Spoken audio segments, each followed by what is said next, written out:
जय हिंद साथियों, स्वागत है आपका मेरे यूट्यूब चैनल पर। दोस्तों, आपको पता है कि अभी हाल ही में एनटीपीसी का CBT-1 एग्ज़ाम हुआ है और जैसे ही आप CBT-1 को पास कर लोगे उसके बाद होगा आपका CBT-2। ठीक है, तो इस वीडियो में हम जानेंगे कि CBT-2 को आप एनटीपीसी के CBT-2 को आप कैसे क्लियर कर सकते हैं और CBT-2 के लिए आपकी स्मार्ट स्ट्रेटजी क्या होनी चाहिए और CBT-2 के पैटर्न में क्या बदलाव हो जाता है CBT-1 की अपेक्षा में, और एनटीपीसी में CBT-2 का क्या रोल होता है, मुख्य रोल। तो ठीक है दोस्तों, आप वीडियो में एंड तक बने रहें, आपको A to Z सारी जानकारी मिल जाएगी।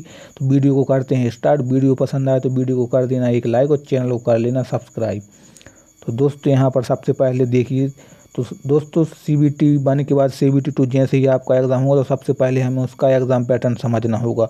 तो दोस्तों, सबसे पहले हमें एग्ज़ाम पैटर्न में क्या देखना है, इसमें आपको सबसे बड़ी बात है कि इसमें आपके कुछ क्वेश्चन बढ़ जाते हैं। जैसे सबसे पहले जनरल अवेयरनेस को देखें तो इसमें आपके टोटल 50 क्वेश्चन आ जाते हैं, 50 नंबर की। ठीक है, और आपको पता होगा कि CBT-1 में ये 40 क्वेश्चन थे, तो इसमें सीधे सीधे आपके 10 क्वेश्चन बढ़ जाते हैं। ठीक है, उसके बाद मैथ की बात करें तो मैथ में आपके 35 क्वेश्चन आते हैं, 35 नंबर के, और CBT-1 में आपके 30 क्वेश्चन आते थे, तो इसमें आपके 5 क्वेश्चन बढ़ जाते हैं। ठीक है, तो इसमें क्वेश्चनों का वेटेज थोड़ा बढ़ जाता है। उसके बाद रीजनिंग की बात करें तो रीजनिंग में भी आपके 35 क्वेश्चन हो जाते हैं, 35 नंबर के, मतलब इसमें भी आपके 5 क्वेश्चन बढ़ जाते हैं। मतलब CBT-1 की अपेक्षा में आपको इसको कुछ बदलाव देखने के लिए मिल जाता है। ठीक है, और सबसे बड़ी बात यहाँ पर हो जाती है कि आपको क्वेश्चन हो जाते हैं आपको 120 और टोटल टाइम आपको सिर्फ 90 मिनट का दिया जाता है। ठीक है, CBT-1 में क्या होता था कि आपको 100 क्वेश्चन रहते थे 90 मिनट में। ठीक है, और यहाँ पर आपको 20 क्वेश्चन बढ़ गए हैं और टाइम आपको सिर्फ वही दिया गया है 90 मिनट। तो इसमें टाइम का बहुत बड़ा मैनेजमेंट रहता है, तो टाइम बचाकर चलना पड़ता है CBT-2 में। ठीक है दोस्तों, और यहाँ पर जो अगर CBT-2 में हम बात करें तो यहाँ पर जनरल अवेयरनेस का वेटेज सबसे ज़्यादा हो जाता है, यानी कि 50% से ज़्यादा सिलेक्शन आपका GK GS से तय हो जाता है। ठीक है दोस्तों, क्योंकि आप रीजनिंग और मैथ तो आपके हर स्टूडेंट कर लेते हैं, सबसे बड़ा जो कंपटीशन रहता है वो आपका रहता है GK में। अगर आपको GK में अच्छे नंबर आ जाते हैं तो आपको 50% सिलेक्शन तय हो जाता है। ठीक है दोस्तों, और अगर इसमें हम आगे देखें इसमें तो सबसे बड़ी जो इसमें स्मार्ट स्ट्रेटजी जो हमें अपनानी है जनरल अवेयरनेस में। ठीक है, तो जनरल अवेयरनेस में हम सबसे बड़ी बात करें कि जनरल में आपको GK में आपको क्या पढ़ना है जिससे आप GK में अपना स्कोर कम से कम 30 प्लस आसानी से कर सकते हो।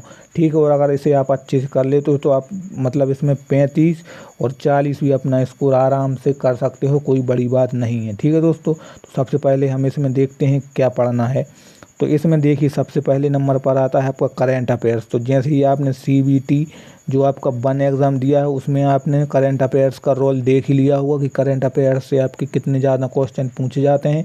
करेंट अफेयर्स वो भी 5 से 6 महीने पुराना। ठीक है, तो सबसे पहले हमें सबसे जो ज़्यादा टाइम देना है वो करेंट अफेयर्स में, जिसमें आपको 6 से 8 महीने पुराना करेंट अफेयर्स पढ़ना है, जिसमें आपका रेलवे के बारे में, डिफेंस के बारे में, अवार्ड, स्पोर्ट, बजट और स्कीम, मतलब जो भी आपकी रेलवे का मुख्य करंट अफेयर्स है, आपका डिफेंस का अवार्ड है, जो भी स्पोर्ट्स के बारे में, बजट और स्कीम जो जो ये आपकी सरकारी एक स्कीम निकली हुई है, तो इन सबको आपको ज़्यादा ध्यान देना है, क्योंकि आपका सिलेक्शन में करंट अफेयर्स CBT की मतलब इसमें जनरल अवेयरनेस में करंट अफेयर्स का बहुत बड़ा रोल होता है। ठीक है, इसके बाद अगर बात करें तो उसके बाद आता है आपका स्टैटिक GK। आपने CBT-1 से अंदाज़ा लगा लिया होगा कि स्टैटिक GK में क्या क्या पूछा जाता है, जिसमें आपके important days, national and international organization, capital और करेंसी। ठीक है, तो ये कुछ इंपॉर्टेंट टॉपिक मैं बता रहा हूँ, अगर आप इन सबको पढ़ लेते हो आप तो CBT-2 में आप आराम से अपना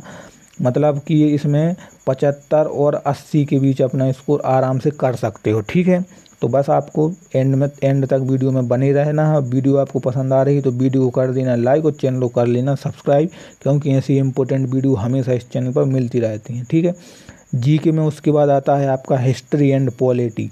दोस्तों, एक इम्पोर्टेंट टॉपिक है, क्योंकि इससे 1 या 2 क्वेश्चन आपको पूछा जाता है। तो संविधान के महत्वपूर्ण अनुच्छेद, स्वतंत्रता संग्राम, गवर्नर जनरल। ठीक है, तो आपको पता होगा संविधान से, स्वतंत्र संग्राम से एक ना एक क्वेश्चन आपको CBT-1 में देखने के लिए मिला होगा, तो CBT-2 में भी आपको सेम वही रोल मिल जाएगा। इसके बाद आता है आपका जियोग्राफी एंड इकोनॉमी, जिसमें आपकी नदियाँ, बांध, उत्पादन, 5 ईयर प्लान्स और जीएसटी बेसिक्स। मतलब आपको पता है कि आपने अगर CBT 1 का एग्ज़ाम दिया है तो इन सब का बहुत बड़ा रोल रहा है, तो इसमें CBT 2 में भी इसका बहुत बड़ा रोल होगा, तो इन सबको आपको बहुत ही ध्यान से पढ़ लेना है। इसके बाद मुख्य आता है आपका रेलवे जीके, क्योंकि रेलवे का एग्ज़ाम है तो रेलवे से एक ना एक क्वेश्चन तो आएगा ही, जिसमें जॉन साहब के headquarter, important train, first and railway. तो मतलब रेलवे से जुड़ी आपकी जो भी जीके जनरल नॉलेज है वो आपको पढ़ लेना है। और इसमें अगर हम ट्रैक की बात करें कि आप जनरल अवेयरनेस कैसे मतलब इसे सरल बना सकते हैं, तो रोज़ आप 30 से 40 क्वेश्चन सॉल्व करें, ठीक है, रीजनिंग में, इसमें जनरल अवेयरनेस में। और एक नोट्स मेंटेन करें, मतलब एक नोट्स आप बना सकते हो जिसमें जो भी आप पढ़ रहे हो उसमें आप नोट्स में आप बना सकते हो। जनरल अवेयरनेस के जीके के करंट अफेयर्स के जो इंपॉर्टेंट क्वेश्चन हैं आप इसमें आराम से बना सकते हो, ठीक है। तो ये तो बात हो गई आपकी जीके की, क्योंकि जीके बहुत ही अहम रोल रखता है आपका सिलेक्शन दिलाने में, खासकर कि रेलवे में, क्योंकि जीके एक संसार सागर वैसा है जिसे कोई भी पूरा नहीं पढ़ सकता, लेकिन इम्पोर्टेंट टॉपिक आप पढ़ सकते हो, ठीक है। इसके बाद आता है आपका मैथ, ठीक है। मैथ आता है, मैथ आपको पता होगा कि मैथ भी आपकी इसमें 35 नंबर की आ जाती है, ठीक है।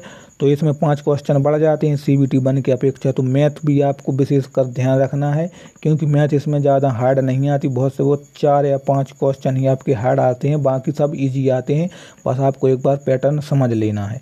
तो सबसे पहले अगर आप बात करें तो मैथ में आपको कॉन्सेप्ट प्लस प्रैक्टिस दोनों ज़रूरी है, ठीक है। ऐसा नहीं कि आप सिर्फ पढ़ते जा रहे हैं, तो आपको प्रैक्टिस करनी भी बहुत ही ज़्यादा ज़रूरी है। तो अब अगर इसके इम्पोर्टेंट टॉपिक्स की बात करें तो सबसे पहले आपका सिंप्लीफिकेशन एंड बोर्ड मास। अगर आपने CBT 1 का जो एग्ज़ाम दिया है तो उससे आपको पता चल गया होगा कि इसमें सिंप्लीफिकेशन और बोर्ड मास का कितना बड़ा रोल होता है, कितने क्वेश्चन आ जाते हैं, ठीक है। तो इम्पोर्टेंट टॉपिक हैं। इसके बाद आपका परसेंटेज, प्रॉफिट एंड लॉस, बहुत ही इम्पोर्टेंट क्वेश्चन है, मतलब 2 से 3 क्वेश्चन हर शिफ्ट में देखने के लिए मिले हैं CBT 1 में, ठीक है। तो CBT 2 के लिए भी बहुत ही ज़्यादा इम्पोर्टेंट टॉपिक है, बस आप टॉपिक्स को अच्छे से देख लीजिए, बाकी इन्हीं में आपको पढ़ना है। इसके बाद आपका रेशियो एंड प्रपोर्शन, पार्टनरशिप, दोस्तों ये क्वेश्चन भी बहुत ही इम्पोर्टेंट है।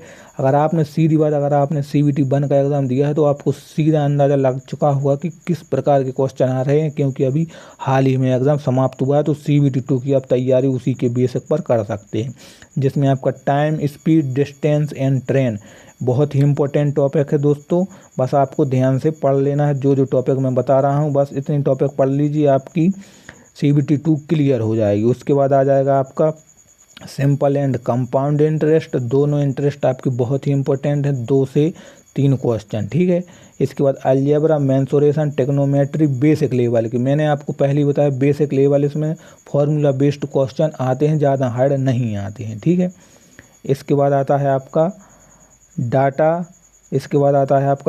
डाटा इंटरप्रेशन, मतलब DI, ठीक है। तो ये भी आपका इम्पोर्टेंट टॉपिक है, एक क्वेश्चन आपको देखने के लिए मिलता है, ठीक है। अगर इसमें हम ट्रिक्स की बात करें कि किस प्रकार आप मैथ में अपना स्कोर अच्छा कर सकते हो, तो उसके लिए आपको डेली कम से कम 20 क्वेश्चन मिक्स प्रैक्टिस करना है, मतलब 20 क्वेश्चन ऐसे जिसमें हर एक टॉपिक से एक ना एक क्वेश्चन आपको मिक्स होना चाहिए, ठीक है। वो प्रीवियस ईयर पेपर भी ज़रूर देखना है आपको, बाकी हर रोज़ कम से कम 20 से 50 क्वेश्चन आपको सॉल्व करने हैं मिक्स में, ठीक है। प्रैक्टिस करते रहना है, जिससे आपकी CBT 2 की तैयारी मजबूत हो जाएगी। बस आपको ये तैयारी छोड़नी नहीं है दोस्तों, क्योंकि इसमें बहुत ही कम टाइम रहता है, बहुत से बहुत 2 या 3 महीने के बीच आपका CBT 2 भी हो जाता है, ठीक है। बाकी वीडियो अच्छी लग रही है तो वीडियो को लाइक और चैनल को सब्सक्राइब जरूर कर लेना, ठीक है। 2 विषय होगा। उसके बाद आता है आपका रीजनिंग, ठीक है। रीजनिंग आपने CBT 1 से अंदाज लगा लिया होगा कि रीजनिंग आपकी बहुत ही ईजी आती है, ठीक है। तो रीजनिंग में आपको ज़्यादा भी परेशानी की बात नहीं है, आप बस टॉपिक पढ़ लो, उन्हीं से आपके सारा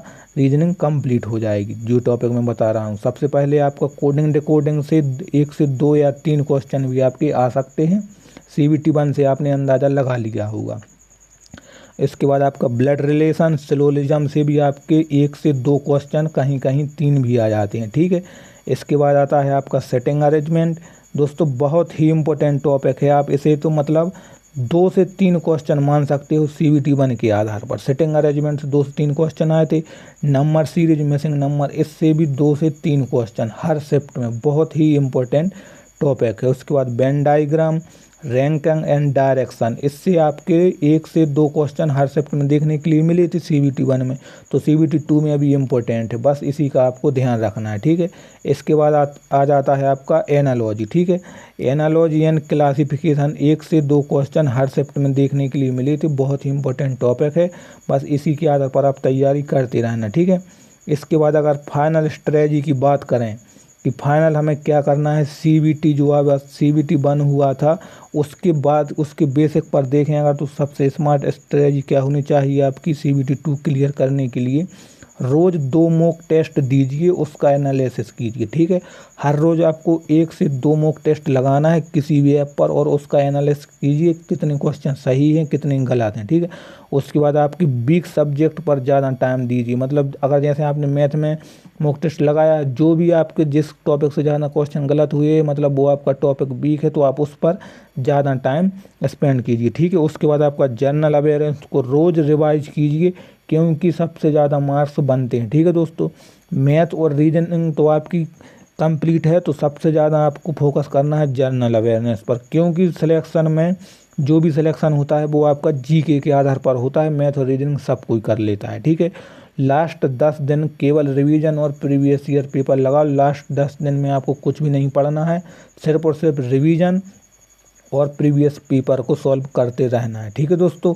तो ये कुछ स्मार्ट स्ट्रेटजी थी CBT 2 के लिए। बाकी वीडियो अच्छी लगी तो वीडियो को कर देना लाइक और चैनल को कर लेना सब्सक्राइब, और इस वीडियो को अपने दोस्तों में शेयर कर देना, ठीक है दोस्तों। बाकी वीडियो को लाइक ज़रूर करना और चैनल को भी सब्सक्राइब। मिलते हैं नेक्स्ट वीडियो में।